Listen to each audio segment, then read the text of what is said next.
the conference. Immigration is an important part of the Government of Canada's plan to keep our economy growing. If it weren't for immigrants... Bismillahirrahmanirrahim. Honorable Chief Justice of Pakistan, Justice Syed Afridi, Honorable Federal Minister for Law and Justice, my fellow Chief Ministers,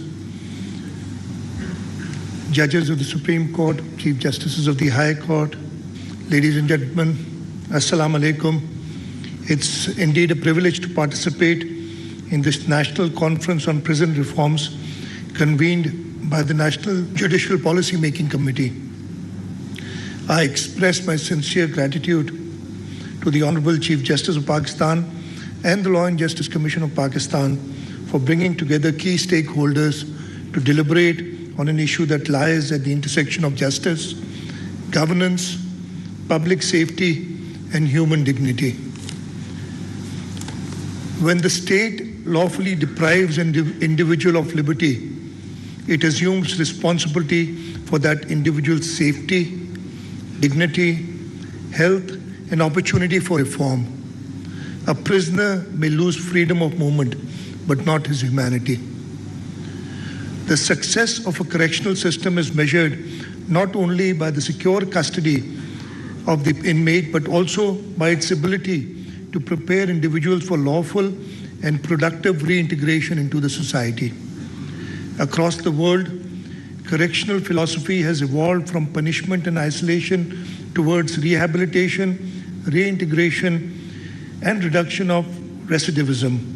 International instruments such as the United Nations Standard Minimum Rules for Treatment of Prisoners, the Nelson Mandela Rules, the Bangkok Rules, the Beijing Rules, emphasize humane treatment, healthcare, rehabilitation, and special protection for vulnerable groups.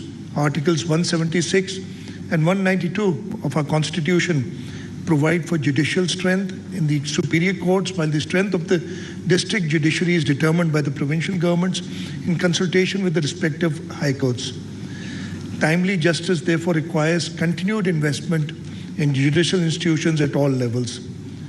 The scale of challenge is evident from the fact that more than 2.6 million cases are currently pending before courts across Pakistan. Reducing prison overcrowding and under-trial detention therefore requires sustained strengthening of judicial institutions alongside correctional reforms. Our objective should not simply be to build more prisons.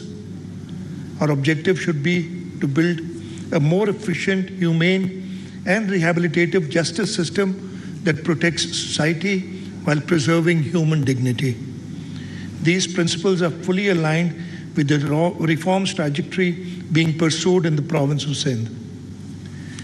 I'll quickly take you through the Sindh reforms journey from prisons to correction.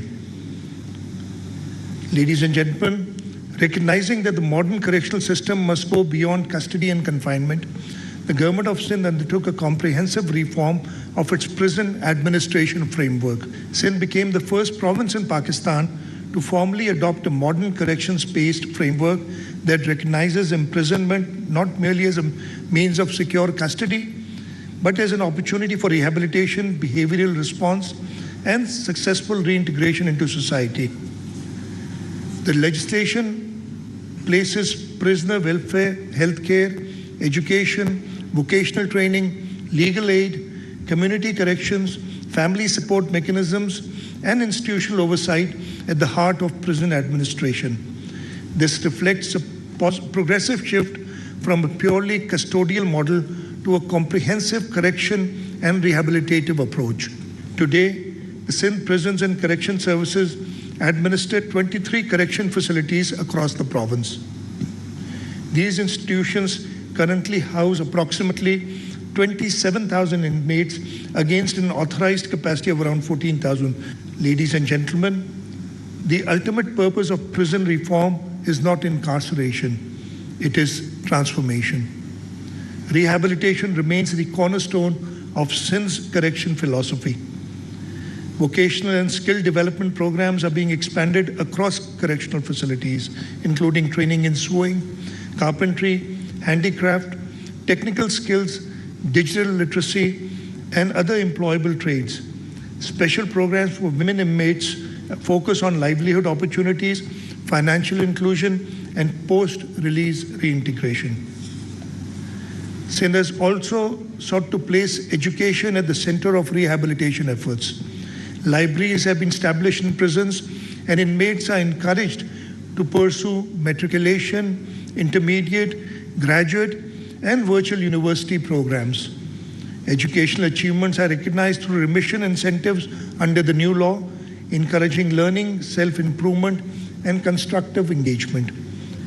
Education and literacy programs are being strengthened to ensure that incarceration becomes an opportunity for learning and personal development rather than a pathway to further exclusion.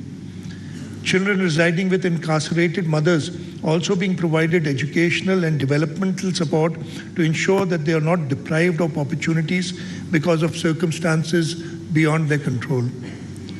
Our objective is not simply to manage prisons. Our objective is to reduce reoffending, restore human potential, and ensure that individuals leaving correctional institutions return to society as responsible and productive citizens. Healthcare remains one of the most important dimensions of prison reforms. Overcrowding contributes to communicable diseases, psychological stress, substance abuse, and other vulnerabilities that require systematic intervention. In Sindh, every prisoner undergoes medical examination upon admission, and primary healthcare services are available throughout the correctional system. Recognizing healthcare as a fundamental pillar of correctional reform, Sindh has increased expenditure on medicines by over 37% over the last 4 years, ensuring improved access to essential healthcare services for inmates throughout the correction system. Additionally, 25 new ambulances have recently been procured to strengthen emergency medical response capabilities.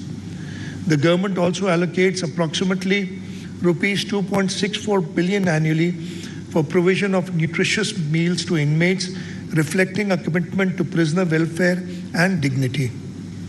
Particular attention is being given to mental health services.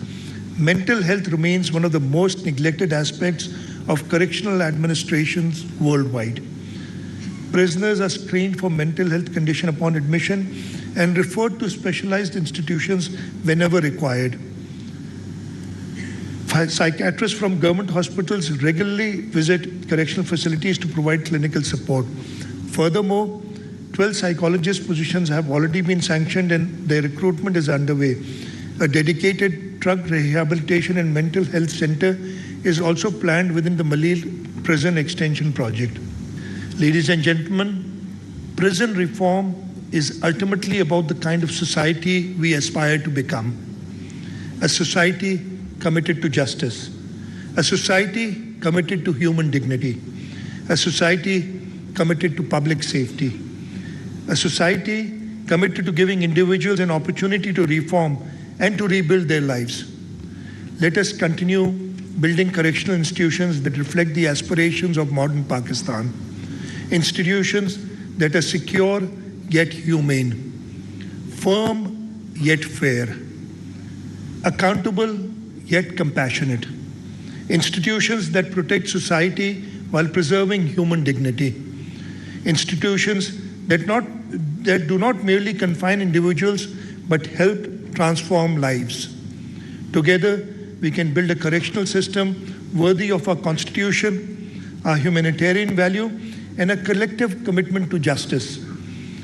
I once again commend the Honorable Chief Justice of Pakistan, the National Judicial Policy Making Committee, and the Law and Justice Commission of Pakistan for organizing this important conference. May our deliberations today contribute to a safer, more just, and a more humane homeland. Ameen. Thank you very much. Pakistan, Zindabad.